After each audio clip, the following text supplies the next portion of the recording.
Good morning, everyone. My name is Emmanuel Lopez. I am the Director of Strategic Initiatives and Partnerships here at HACE. HACE is a national nonprofit whose mission is to positively impact the workplace by cultivating a pipeline of talent, providing insight and support to successfully advance your career. This morning, I am here with Veronica Alvarez. Veronica, please introduce yourself. Hello, I'm Veronica Alvarez. I am the coordinator of player development for the Oakland A's for Latin America. I am also the manager for the women's national team for USA Baseball. Thank you very much for joining us today, Veronica. Veronica, we like to start every single morning, every cafecito out here at ASA. We'd like to know, how do you like your cafecito? I like it many ways. Any way it comes, I take it. So I have an espresso in a cup, and I'm currently brewing up some Cuban coffee as well. Nice. Myself, I need, like, in the wise words of Wham, I need a little wake me up before I go. I guess I usually do a nice little 32-ounce coffee with a little bit of oat milk myself. That being said, now can you tell me more about your cultural and professional background? Yes, I am the daughter of Cuban immigrants. So my parents came to the United States when they were young. My mom was about 10 and my dad was 13. And I was born in Miami, Florida, in a very Latin, space and city. And so I was fortunate that my parents, kept the culture alive within the household and taught me the language. So I am a proud Cuban American.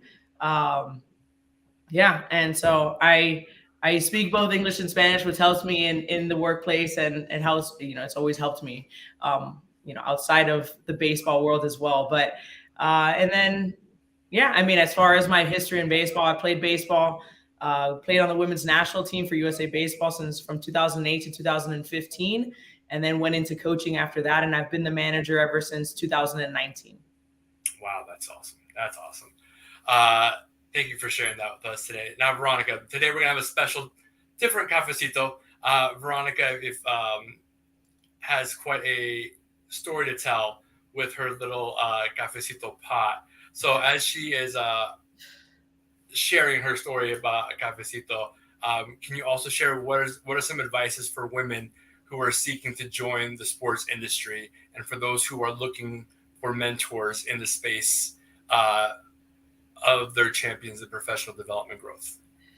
My advice is obviously to be, well educated in the field you're trying to go into, and then have the confidence to know that we add a different perspective to the game of baseball, and to any environment, really, right? And especially these male-dominated environments where they've only really seen things and done things a certain way. So we bring in a certain perspective and light to them that they like. So even if you feel like they might feel, you might feel restricted because you're different or you look different, that's not the case, So once you prove that you understand and know, the job, and you're good at it, they're all ears, and they're really, open to your perspective.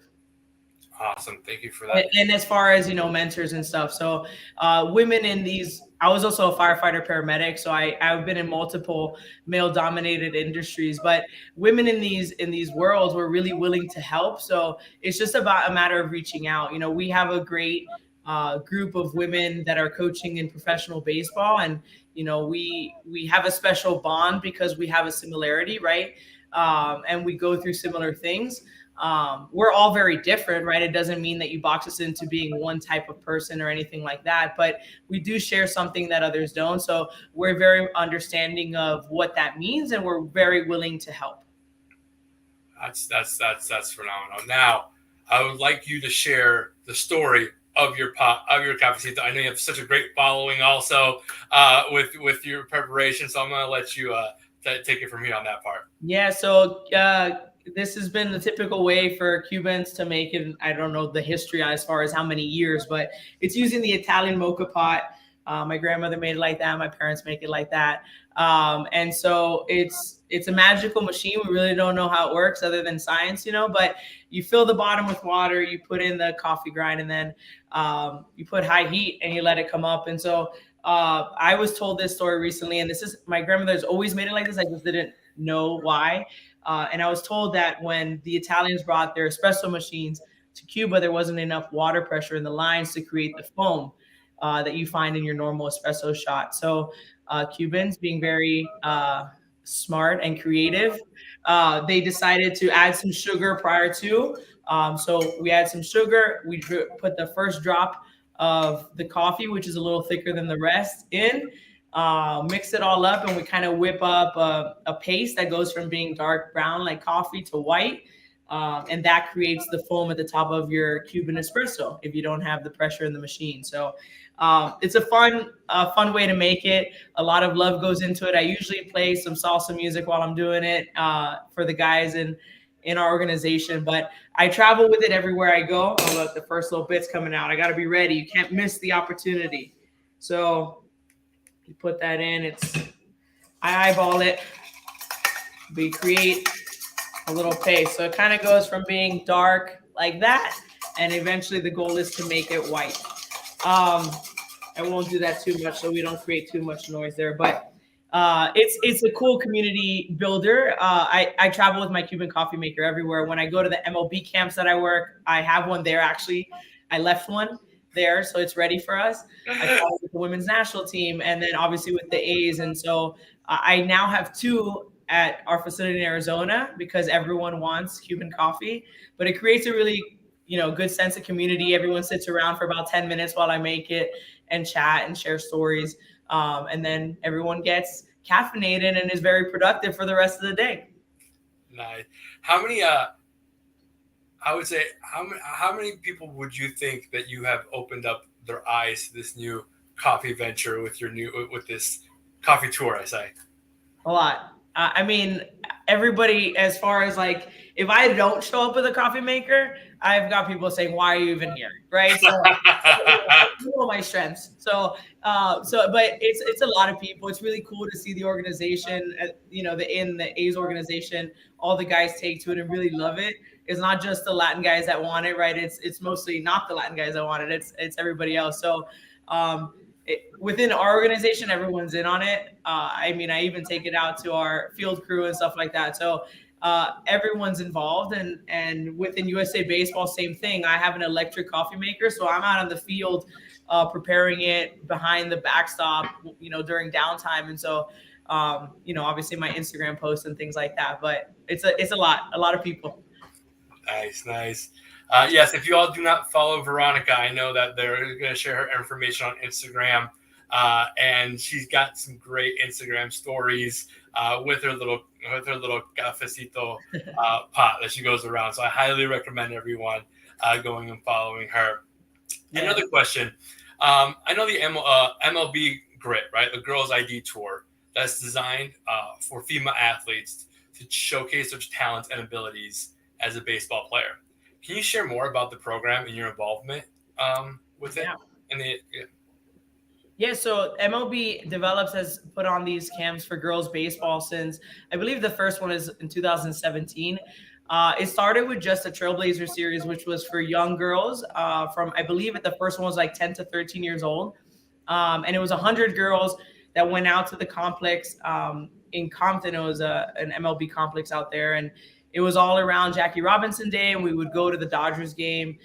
It was really, it still exists. It's a very cool event. But it was that year, it was some of the first time, I would say, out of the 100 girls, maybe 90 of them had never played baseball with another girl.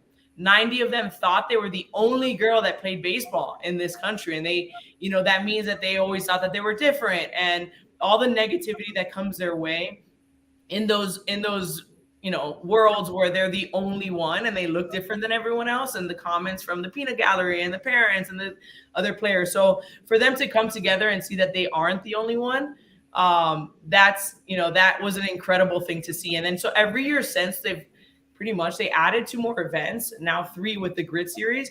And so now we have 2 events for high school age girls, and then that Grit series, which goes around the kind of the nation, right, and trying to find talent. But it's girls that play baseball, and they just want to play baseball, and everyone, in the United States, for the most part, is brainwashed to think that girls play softball and boys play baseball.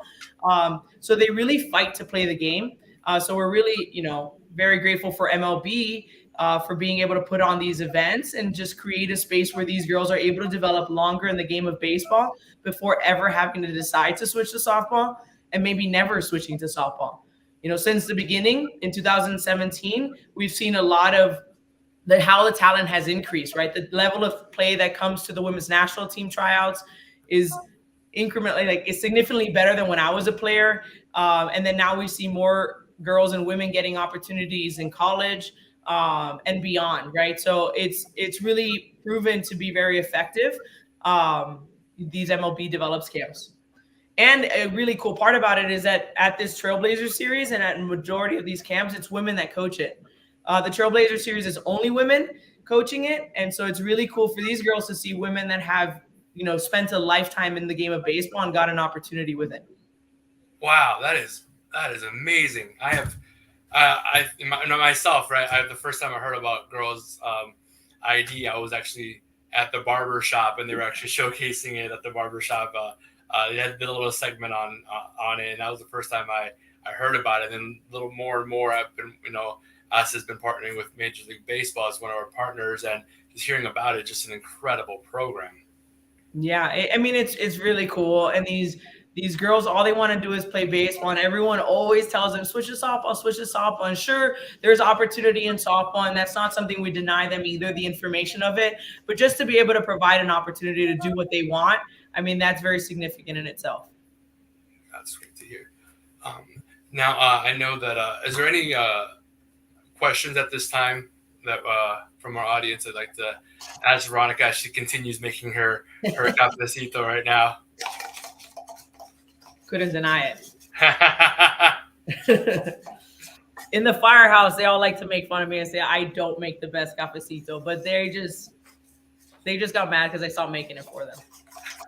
Right. It's a challenge accepted. Nope, sorry. I came with the best ones. Now, as far as yourself, what was your inspiration throughout your career as an athlete? I came out wanting to play baseball, and there was so much drive in little me to continue playing at all costs. And so, I really wanted, I was like the little girls at these camps and just wanted to play baseball. And sure, the opportunity came through softball, but to be able to come back to it has been incredible. But I've always been surrounded by really incredible, strong women.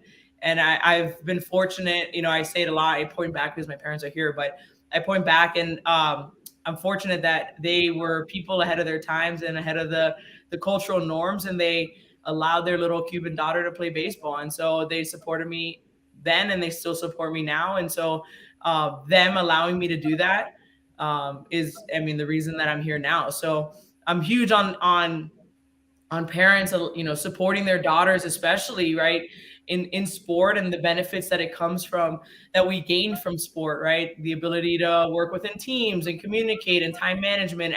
There's so many things that we learn through sport. So I know it's still not culturally normal to allow your daughters to play it. So I'm a big advocate for that. There's so many different worlds to participate in, and so many things to gain from it. And again, if I didn't have the support of my parents, I wouldn't have been here and accomplished what I've accomplished within the game. So I think that's like a huge factor, right? That I grew up in a non-gendered household, which is also, it was never a thing, right? It was just like, do what needs to be done for the good of the team. But to be told that I can achieve anything no matter what is obviously with hard work, but it was a huge factor in it. So from there, I grew up in a good household that supported me, but then I went to an all-girls school that promoted women and being successful and being great, and not just getting by. And then I've been surrounded by my incredible teammates, and my wife is an orthopedic surgeon, so I've just been surrounded by really strong female role models my entire life. So it's been a huge factor in my development. Awesome. Let's see. What do you feel is the best? And here's a question from Anthony Rios.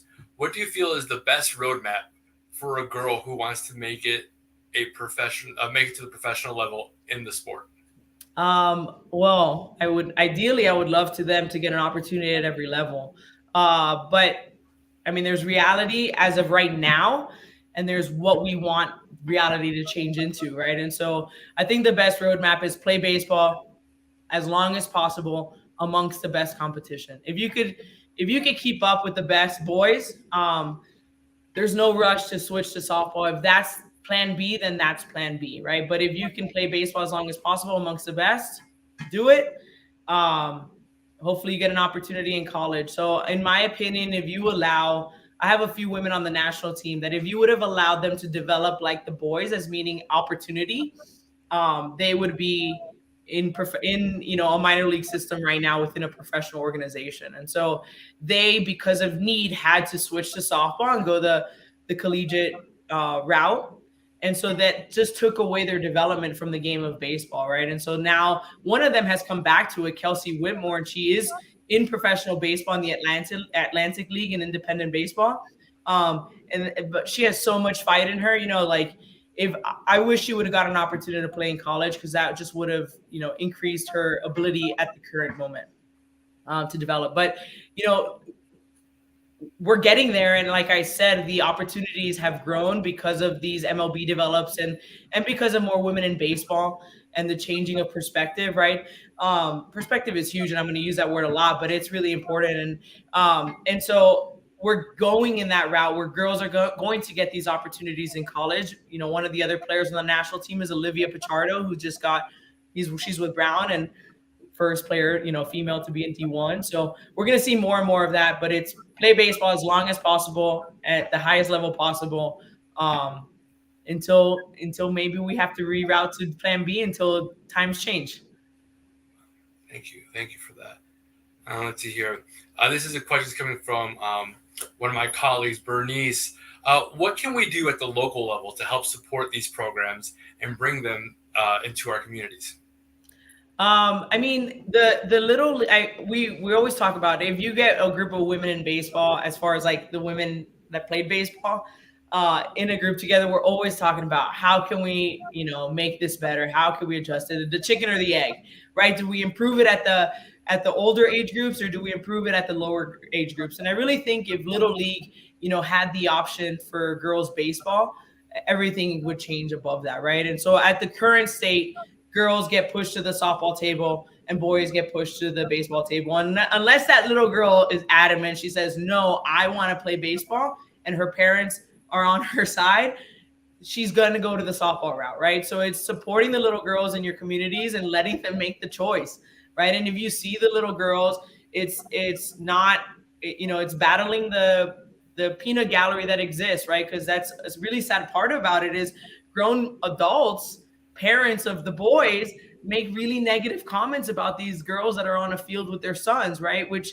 blows my mind. But like, if we could just support these girls in whatever way possible, right? That's as far as like people that don't have a team, that's the best thing you could do. I think Little League should have an opportunity for girls to play baseball. It happens in Mexico. Mexico's women's national team has gotten on the scene kind of quickly. And I was talking to their, director of baseball down there, and he said that at the lowest level, girls have the option to play baseball or softball, and that has changed the route of the success of their sport. So, as far as we can, support these little girls, then the better it's going to be. That's what I ask of the boys and the men I coach, is that, I don't need anything from them, but if they come across a little girl in their path, or a grown woman in their path in baseball, just show them the respect that they've shown me. Wow, that's impressive. Now, this other question is coming from Erica. Can you tell us a little bit about your career journey into the sports industry? Yeah, so I've taken a little windy road. Like I mentioned, I was a firefighter medic for 8 years. I kind of went into that late in my life. I was 31 when I became a firefighter. And then through that, I was able to start taking opportunities in baseball. And so if you're familiar with the firefighter schedule, it's 24 hours on, 48 hours off. And in my department, you could trade days as often as you liked, right? You just had to pay them back, obviously, to the people. But so I got really good at trading days. And so that allowed me to say yes to all the opportunities that came my way. Which isn't the case for everyone, right? If you have a regular job 9 to 5, it's a hard thing to say yes to things. So, and I had an income, so I didn't have to worry about what these opportunities were paying me either. So, saying yes was a big factor, right? Seeing opportunity and taking advantage of it. It started through USA Baseball. Anything that they brought my way, I said yes to. And that led me to, working these during All-Star events. I was working these play ball events, and I just started meeting people and talking to people. And I don't have a LinkedIn account like I mentioned earlier, but those are my moments where I kind of link in with people, is in person and through conversation. And I met a lot of people through MLB, and that kind of opened the door to the MLB camps. And then they kind of put me in contact with a professional team. So in 2019, I was with the A's for just spring training. I was the only female on field in all of professional baseball that year. Wow. So I wasn't full time, but even just in that sense, that was kind of crazy. And then the improvement, and I say that to show the positive change, right? Like now I don't even know how many there are, right? And that's something we want. I don't want to know how many women are on field. I want to get to the point where it's just something we don't talk about, right? But till then, we talk about it. And every year since, my role developed within the A's organization. And so I added travel days. I started roving around the organization, going to all our affiliates. And then this year, I started my position of coordinator of player development for our academy down in the Dominican Republic, which means that I am in charge of player development on and off field. On field, making sure that what they're learning is streamlined through the organization. Off field, making sure, that we can make their transition into the United States, into a new culture, a little bit better, and a little bit easier for them, as far as education and language and just social norms. Awesome. Now, the final question: what are you hopeful for, or a positive story that gives you hope for this year? Man, there's a lot of positive things, right? And I am hopeful for a lot of things, but it's that perspective changes, right? And you are open to different perspectives. And if that means bringing in new people with different opinions, it's being okay that you're surrounded by that, right? And that somebody might speak up. And, what we've been doing down in the Dominican gives me hope for that, right? I was brought in, and I did kind of a 180 of what was happening down there, as far as creating a better culture for the players, the coaches, and just for the organization to actually develop players from there. And so a big thing that I wanted and I did was having staff from the United States go down there. And that changed their perspective as far as where the players come from, what they go through, their ability to work. And that just changed, how they view the Latin players that may have been different than before they went down there. So it's just about creating comfortable environments for people to experience new and different things, and then opens their minds that, oh, this is okay. And this is a great benefit to us, to me, and to the organization. Awesome. Well, thank you very much for your time, Veronica. Everyone, thank you for joining us today on this Cafecito. And again, we'll see you next week. Adios.